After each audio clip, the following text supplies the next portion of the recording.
Jeff Lord with My Rare ID. Jeff, welcome. Please share a little bit about yourself and what brought you to the rare disease community to begin with. Tracy, thank you so much for having me on here today.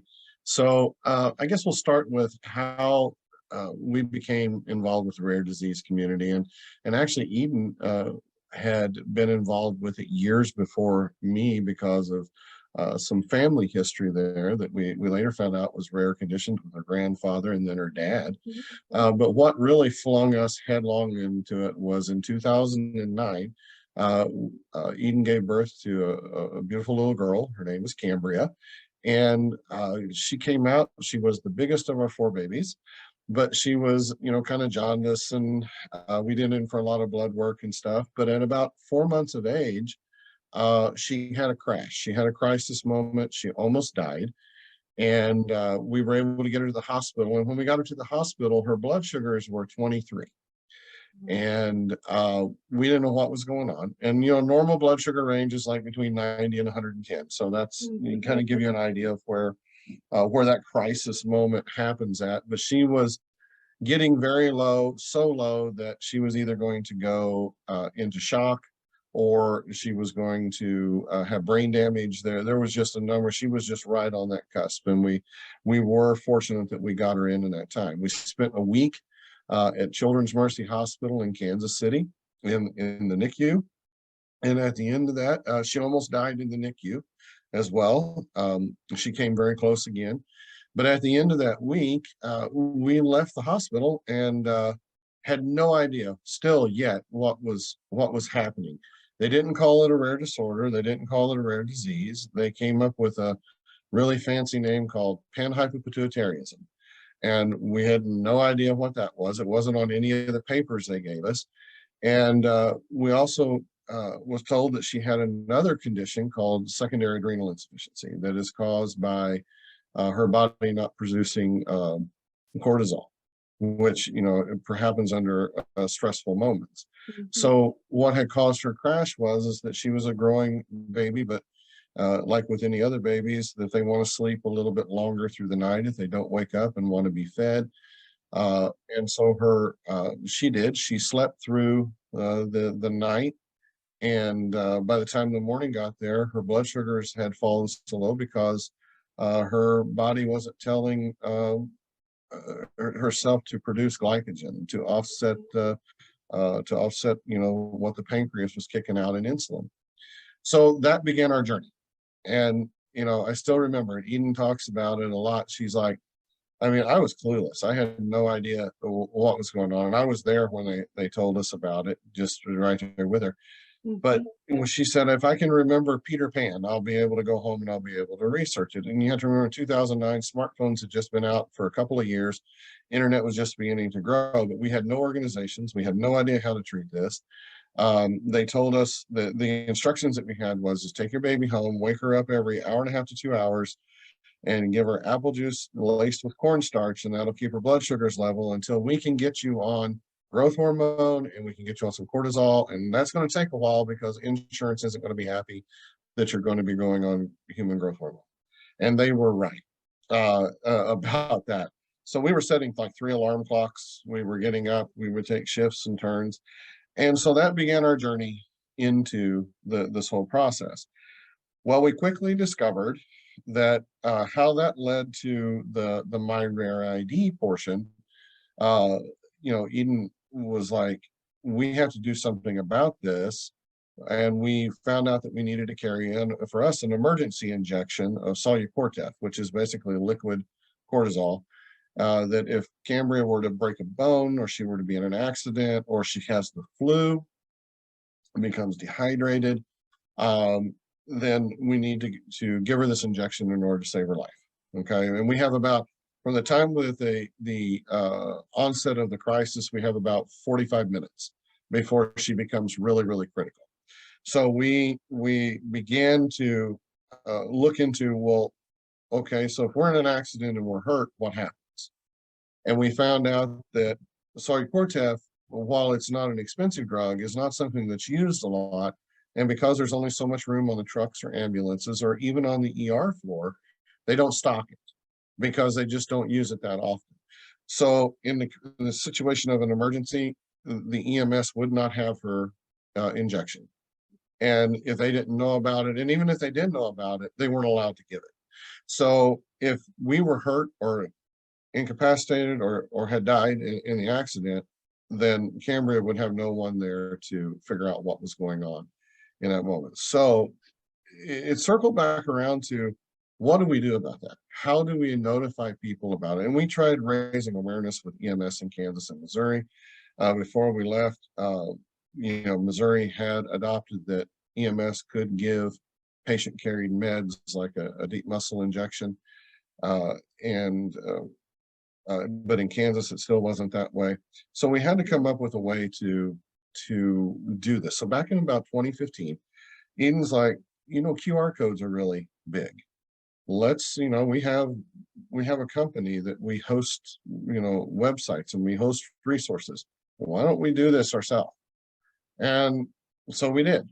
And we had a QR code based card that we printed up. It had Cambria's picture on it. It had some information on it, but you could scan it with any smart device and it would take you out to a website. And back then we called it MobiMed QR.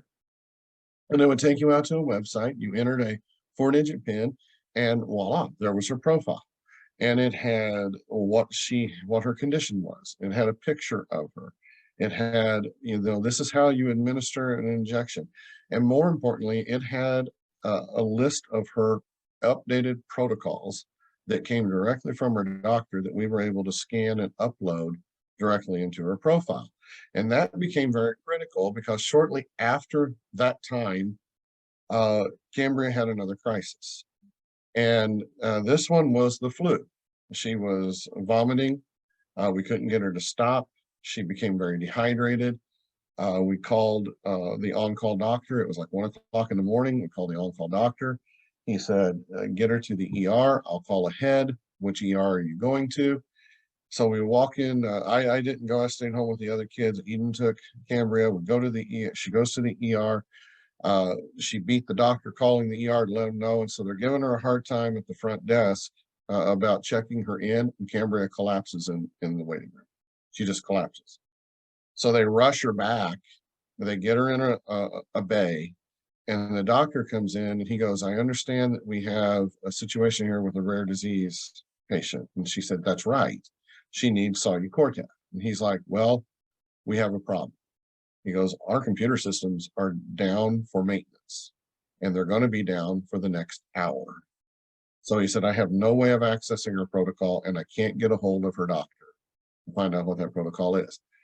So Eden had the patient carried meds on her. It was in a vial that we carry. It had a syringe and everything.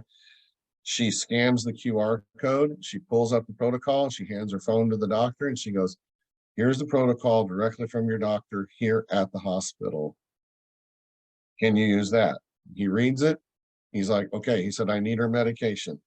He checks the prescription. The prescription's valid. He buzzes the nurse, brings her in. He says, you need to give this little girl this injection. Let's get her on a Dex-10 IV drip and let's get her stable. And it saved her life. Right. And that was it. That was the moment, because that was the time that the MobiMed QR, which became my rare ID, field tested live in our own family, and it worked. Right. So from that point, we continue to go on and just continue to push it to people. And then when we moved during the pandemic and we got out here to Duke, we rebranded the MobiMed QR to the My Rare ID. Mm-hmm. And technology had, of course, improved. Speeds on the internet have improved. Now you've got 5G on so many phones and devices.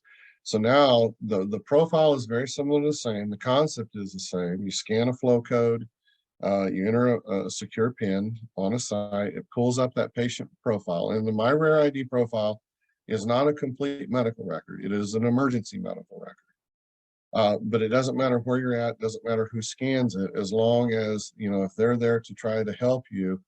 And you can embed video, you can embed those protocols. It's got doctor information. It has, what their emergency treatment plan is. It has things like don't do this. I had a family that is part of this that I'll tell you that because of her daughter's rare condition, it's very bad to give her oxygen. And the EMTs didn't know that.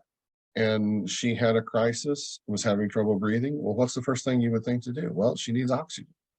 And her mom comes in, she's like, oh my gosh, you guys got to take this off of her. Her body is not absorbing the oxygen. It's actually creating extra CO2. And, and it was really, really bad.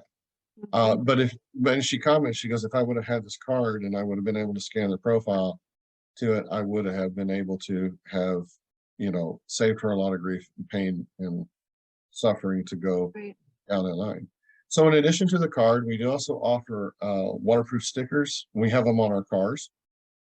I have a friend that joined up with this, that he's like, I'm putting this on my bedroom window. If EMTs have to come through my bedroom window, they're going to see it. We have placards to go on like front doors or next to the front door.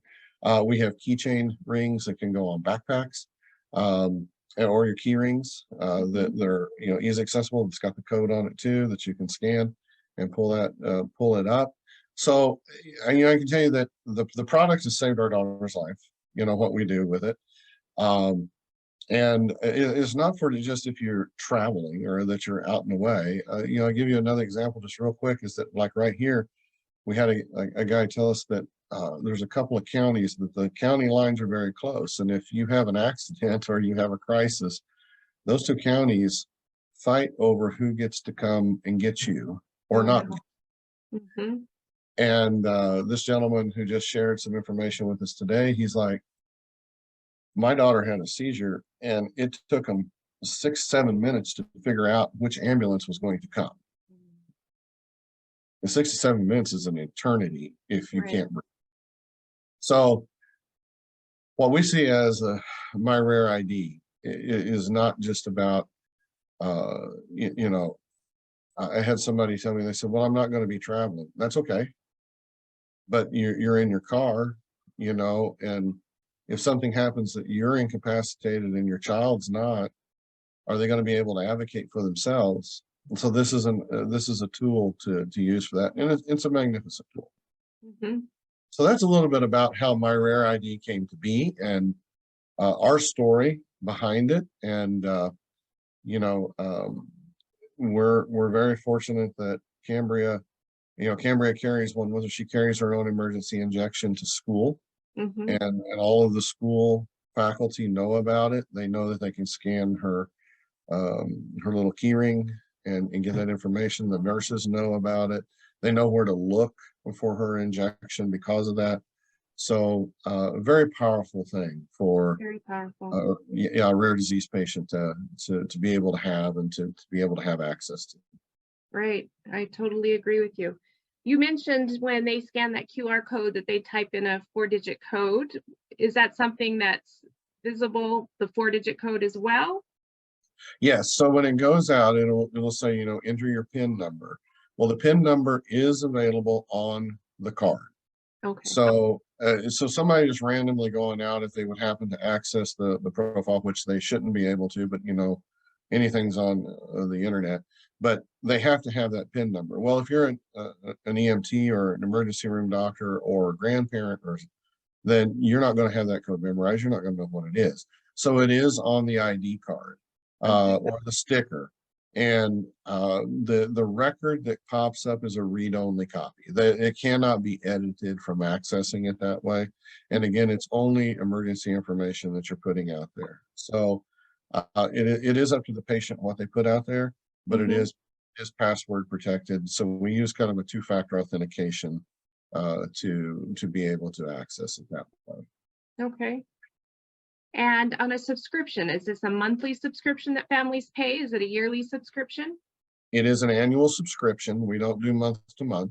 And I realize that sometimes up front does cost a little bit more. But if you're having trouble with that, just reach out to us. We'll figure we can work with you on those subscriptions. And we have different levels of subscriptions too. So Okay. You know, if you're not able to do the full subscription, we can work with you on it. I mean, our main goal is to try and make sure that you have better peace of mind. And you know, we do have to charge something for it because we have materials and we Mhm. have services, but we're not out to we're just out trying to help people Right. have a little bit more peace of mind in their life, be able to sleep better at night, or send their kids to a birthday party. You know? Right. Right. I was looking over here at my list of questions that families have asked us. What makes My Rare ID different from other medical alert products out there? That is a great question. So a couple of things. One is that we use different forms of identification. There are very few IDs. There are some that are out there that have the patient's picture printed on it. Mhm. So you're able to do a visual recognition. You know, yeah, and you're Very able to important. eyeball. The other thing is that we see as different is what we like to call physician education. So, or EMT education, or just education, period. So one of the things that we include in the profile is that, let's say that you're a CDH patient, okay? We would actually include information about CDH in the profile, so that if a medical professional doesn't have to go and Google it, if they've never seen it before. And this Mhm. did happen to a family that had another disorder. They ended up going to an ER. It was in a small rural hospital, and they had never seen anything like that. And so they're actually going out and Googling stuff to try to figure out what it was. What is this syndrome that they have, and how do we treat it? And, you know, the mom is standing there going, this is what you need to do. Well, if they pull up the profile, Right. directly from within the profile, that information is listed in the profile. That's White papers, links that are approved by, say, you know, a nonprofit like the CDHI, that would link out to resources that can educate that physician in a matter of minutes. And instead of Googling and you get 100,000 hits and you hope that the top one is the most accurate. So those two things are very unique, we feel, with what the My Rare ID offers. And that patient, physician, caregiver education component is a big thing. that's very neat. I live in a small rural town out here in Wyoming, and not many do hear about CDH. When we have to take Ian to the ER, oftentimes they don't know what CDH is. So that's a very good resource that's available to us through My Rare ID. Yes, it is. See what other kinds of questions we had here. I looked, it said that My Rare ID only has a physical card, stickers, and are there QR codes available on other items? And you mentioned that there was other items available there in the interview. And do you have bracelets? Is that something that's available to patients? Not yet. So we are working on the bracelets. The main challenge that we're having with the bracelet is getting the code. Um, the bracelets are pretty small, so we have to have the right kind of printer to print the code on the bracelet. And then there's the different type of bracelets that we're experimenting with now. Are we going to go with more of a like a rubberized bracelet and use some kind of an ink print on it? Our preference, I think, would be to go with some kind of medical or metal bracelet Mm-hmm. that has the flow code on it, and that can be scanned. Uh, so we're working on that. We're probably still, you know, 60 days out from that being available. I think we have listed on the websites coming this fall. So we're getting close, and it is something we're working on. But we are, you know, right now what we have available is we have stickers, we have cards, we have keychains. So those are the three items, the three big items that we have. But I think that, you know, coming later this fall and even into next year, we will have the bracelets, and we will have also a necklace pendant if you wanted to have it.